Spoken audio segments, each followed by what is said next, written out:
so I can lean back. That's the movement. My arms are applying a bit of traction, but the bulk of the traction is coming from my body. Now I want to imagine I've got Tyrannosaurus Rex arms, right? Because if my arms are out or my elbows are flaying out, then I'm doing all this movement. If I keep my arms locked in tight to my body, then I can drop down and lean back, creating that traction in the mortise. Now my thumb sits beautifully behind the hallux. You can see literally it web around, and that's going to allow me to apply as much or as little sort of dorsiflexion as I need to. I want to keep the foot in a sort of a neutral plane, all right? So I'll web it round. My opposite hand will lock under the calcaneum, so I create this type of movement. So I lock my elbows in tight, okay? Now, I will either internal or externally rotate through the knee and the hip to try and reduce the amount of force going through those structures. So we are in this plane.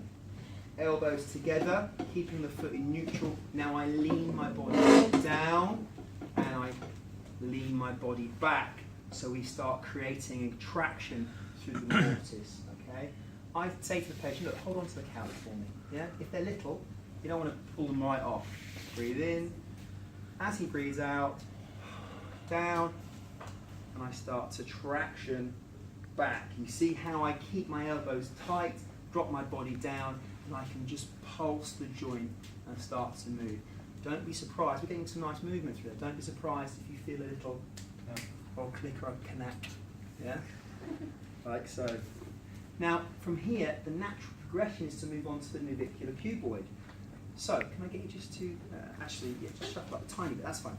So from here, position 1, I can then step around the couch and I will support the foot underneath the medial lateral malleoli, like so. Now, I actually like to do it like this. So I can place the foot against my thigh, securing. We can place a towel underneath if we want to, but for me, I need to make this technique efficient. So if we start to do this movement, an AP shear, I'm now using my arms. Okay? I want to get up.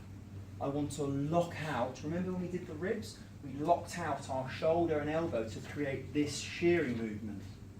So I will come underneath, web over the navicular cuboid, and I lock my arm and I'm driving up and down. And all I'm doing is I'm raising my body.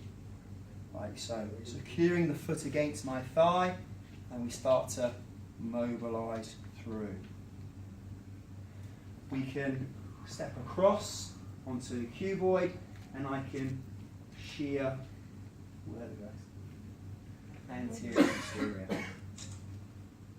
So we can have an effect on the medial and lateral aspect of the joint. So what you've just covered now is the first one, the traction one, you've already done. It's a variation. Okay, so that was the tibio-talar. Then we went down onto talo-navicular. Now navicular is almost like the keystone of the foot. So it articulates with the talus, the cuneiforms, and potentially the cuboid. Not everyone. You're not going to know. Some people it doesn't articulate with it, but it has multiple facets. It's very important. So, traction, talo-navicular, navicular cuboid, and then you're good to go. Yeah? Happy? Show it again. No. You want to say it again? Show it again. Show it again. On this leg now. Okay, so there's the traction. Look, you can get yeah, that's it. Yeah, but that's a secondary aspect of treatment. We're not concerned about that right now. Okay? Are we okay? Or Yes? or a negative if they have hip or knee problems. Don't you want to always create motion? No, not always. So if you're going to do that traction, you need to make sure the knee and the hip are good to go. Yeah, ideally shimmy because I'm melting. So if you start, they stick a plane of this intention. Then you need to stop. Yeah. You do it. Then we come round, ma'am, come round, you're going to basically pin down the talus. That is navicular. So this part of my hand is on the navicular, like so, and we can AP shear, or you can slightly almost circumduct it. But what I'm doing effectively, I'm spinning it around, I'm creating plantar and dorsiflexion, plantar and dorsiflex. That's basically what you're doing. Or you can shear it.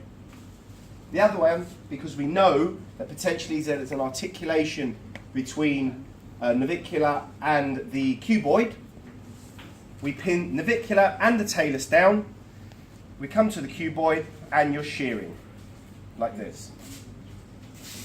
And then basically that's your whole foot done. Happy? Happy. Right, go and we'll come round and help you.